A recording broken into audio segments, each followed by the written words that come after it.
Welcome to my workshop. In today's video I'm going to be attempting to attach a very simple router table onto my table saw, the Evolution R255TBLX. So this is the new table saw from Evolution.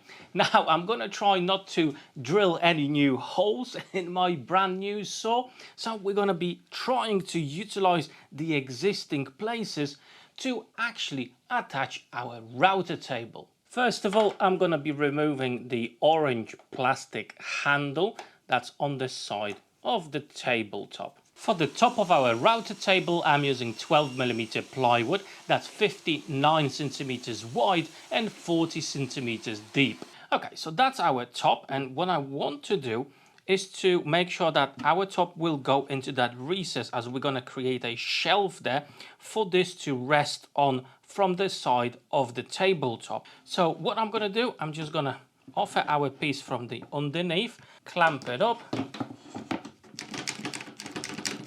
You also do have this logo of Evolution. It's probably about sticking out about 2-3 millimeters, so we need to make a recess for that as well.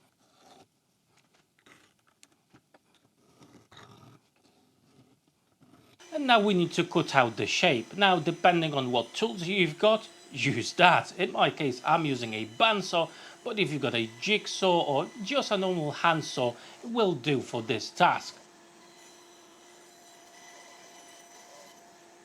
Now we need to attach our table to our table saw to get the rest of the measurements, to make sure we are absolutely dead on flush with the tabletop of our saw. And as you can see, I've got some metal profiles that I clamped down to my table saw top, and now I'm just going to clamp up our piece of plywood to these, and that will ensure I've got everything nice and flush.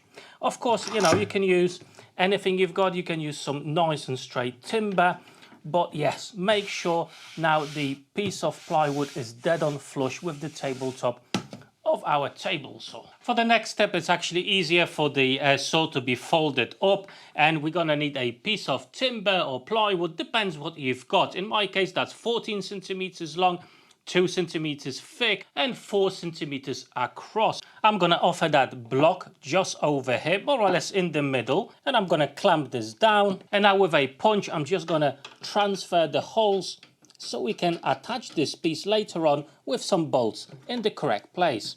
To actually attach this piece to our table saw, we're going to need some bolts, and the opening is 4 millimeters, so you're going to need 4mm M4 bolts, and I'm going to be using 2 washers and a self-locking nut, and I'm just pre-drilling 2 holes with 4mm drill bit. With a 12mm chamfering bit, I'm going to create a recess here so the head of my bolt will be hidden away with the level of the wood. But obviously, if you don't have that, you can just use a 10mm drill bit.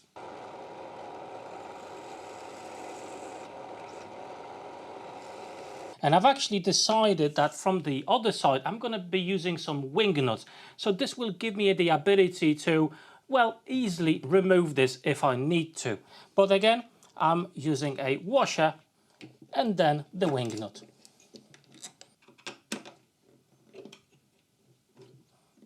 And now from the top, I'm going to drive in 2 or 3 screws to secure the top to our shelf.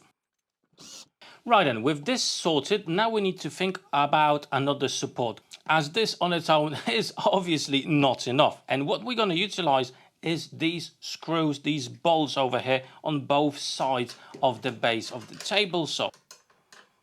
Now we need to measure the distance from the base here right to the top of our plywood. And in my case, it's 307 millimeters. Again, I'm going to be using a pine board. It's 4.5 centimeters wide, 2 centimeters thick. Now we can install our piece of timber inside, just like so, making sure it's nice and straight, so that's good support. And I'm just going to mark away the position of that hole through which the bolt went through. In our supports that we just marked, I'm going to be installing these hex drive head nuts. Basically, this will allow us to use the hardware from the saw, those bolts, to actually secure this in place.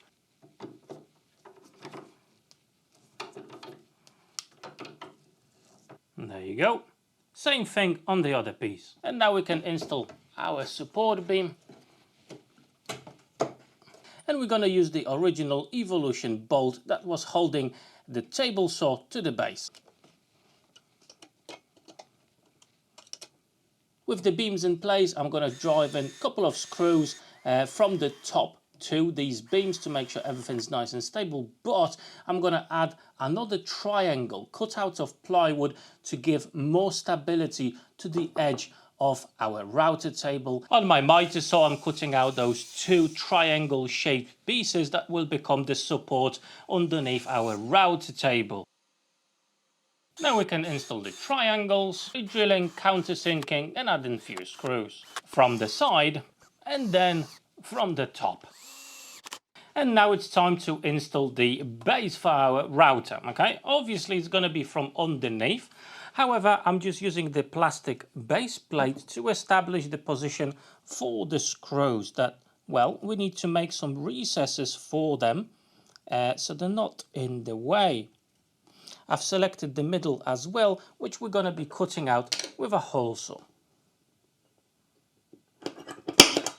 First of all, I'm going to be using a 10mm force snippet to create a recess for the bolts themselves, and then I'll finish it off with a 4mm drill bit, as that's the diameter of my bolts that will be holding the base. Now with a hole saw, I'm going to pre-drill a hole to allow for the router bit to stick through basically. However, I'm just going to start it off from the top, and for a nice and clean cut, I'll finish off cutting the hole from underneath. Now it's time for a bit of cleanup. I'm using a very small round over bit to go around all the sharp edges of our router table.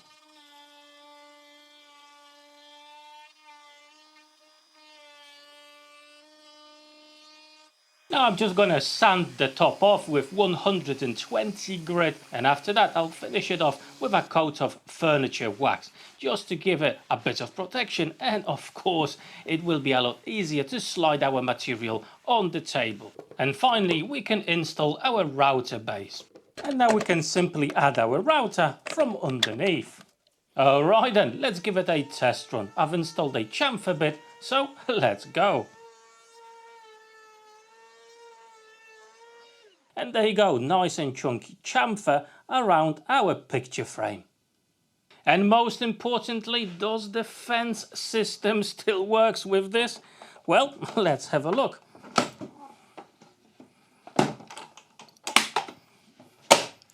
Check this out.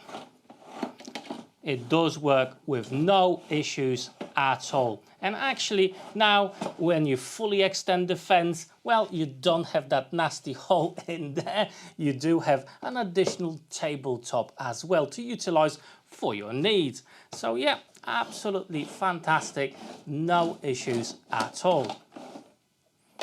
And best of all, I find this solution absolutely super easy to do, and we are not destroying our table saw. We're not putting any new holes or anything like that. We're actually utilizing what's already on the table saw. So from that perspective, I do find that as a win. And on top of it, when it comes to the stability of the table saw, even if you put a lot of pressure right on the edge, it's not gonna tip over. I've actually done something similar for the old Evolution table saw, the Rage 5S, a simple option similar to this one, and then a very overbuilt one with some storage and everything else. If you still got Rage 5 and you want something like that, I'm going to leave some links to those videos down below in the description of this video. However, if you already invested in the new TBLX, then yeah, there you go. Very neat and simple solution to actually add a router table to this table saw. However, if you're thinking about buying a new table saw or just buying a table saw for your workshop, I can definitely recommend the Evolution TBLX. Absolutely fantastic machine, but I would actually go for the Plus version with the additional features. Now I do have a full video about this table saw. I'm going to link it down below so you can check it out. And also I do have a discount code for the Evolution website to ease off about 10% from your shopping from the Evolution the website, not only for the table saw but for everything they've got on there. For details on that, well, check out the description of this video. If you want me to build a fence that utilizes just the table that we just made, or maybe the fence of our table saw, let me know down below in the comments, and if there will be enough of you, then I will definitely make that video and we'll go with one of the options. But hey, you know what the comment section is. I hope that today's video was inspirational and maybe you're gonna do something similar in your workshop to your table saw. At this point, I just wanted to say a massive thank you to my Patreons for the ongoing support. And before you go, check out these two cool playlists. Plenty of fantastic videos already there. So check them out and maybe you'll find your next video to watch. For today, that's all. Thank you so much. Take care.